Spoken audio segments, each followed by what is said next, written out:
So now, how does someone get to be friends with an icon like Dr. Esther Wilkins?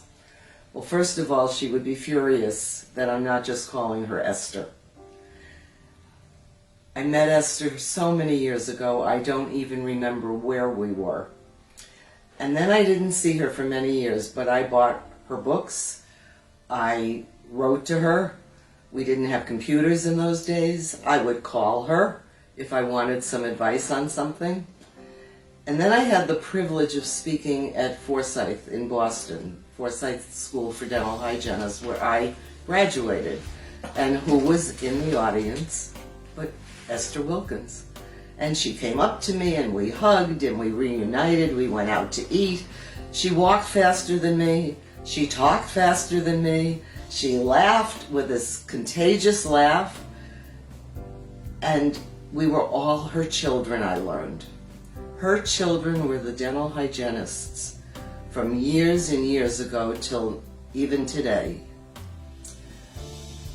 We kept our friendship going, and then fortunately I was at a meeting for the Florida Dental Hygiene Association, which I support, and who was one of the guest speakers but Esther. And she asked me to help her out and go around with the microphone. She called it being her Oprah. And I said, absolutely.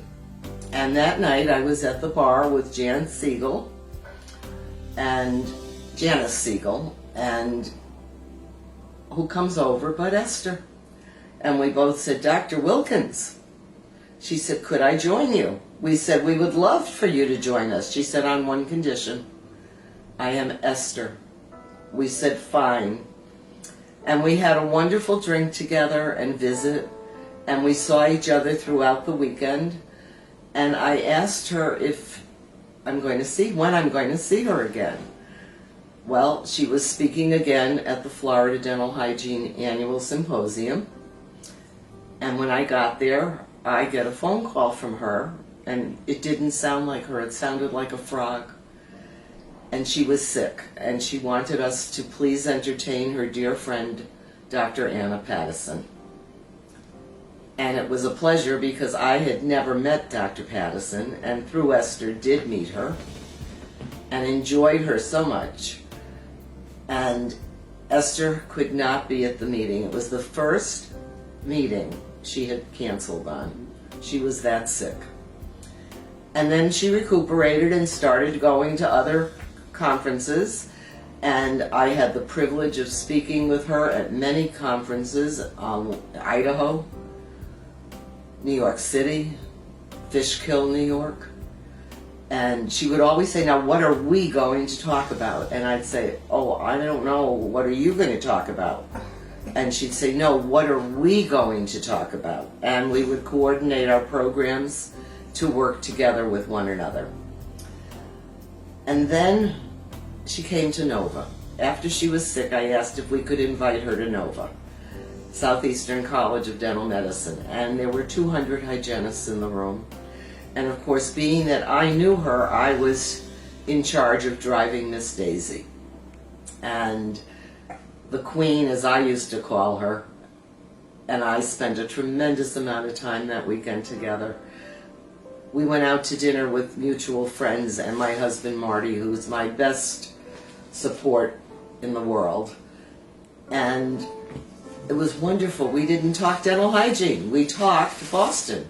There I was, a kid from Connecticut, out with 4 Bostonians. Well, you haven't got a chance there. And they were laughing and joking and reminiscing. And on the way home, we said, we didn't talk dental hygiene at all.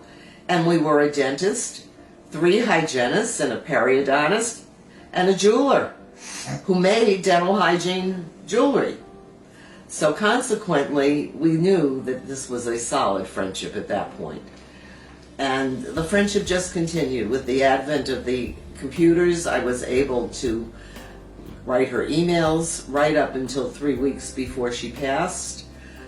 I was interviewed by the New York Times and by NPR on our relationship and my memories of her.